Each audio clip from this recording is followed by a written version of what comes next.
د امریکا سفیر وایي تاجکستان ته وړل شوي الوتکې به طالبانو ته ورونه سپارل شي. سلام، ستړي مه شئ، وخت مو په خیر. په لوی افغانستان چینل کې درته ښه راغلاست وایم. د نویو تازه خبرونو دپاره در سره لوی افغانستان چینل سبسکرایب کړئ. د امریکا سفیر وایي تاجکستان ته وړل شوي الوتکې به طالبانو ته ونه سپارل شي.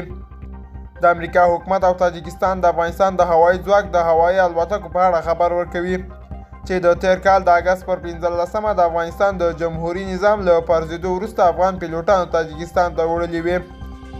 په دوشنبه کې د امریکا سفیر ویلي د الوتکې به طالبان ته ورنه سپارل شي ځکه چې د دوی نه دي.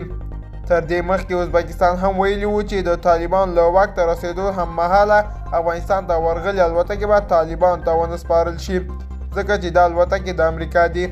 په تاجکستان کې د امریکا سفیر جان مارک د دوشنبې ښار کې د یوې خبري غونډې ته ویلي چې امریکا او تاجکستان د تیر کال په اګست کې د افغانستان تاجکستان ته وړل شوي الوتکې د برخلیک په اړه خبرې کې بوخت و.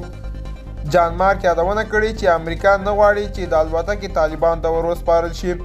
د امریکا سفیر د دغه الوتکو په اړه د امریکا او تاجکستان د خبرو جزئیات څرګند نه کړل. دوستانو دا زموږ د دې ساعت چمتو کلی خبر. تر بیا ښې چارې.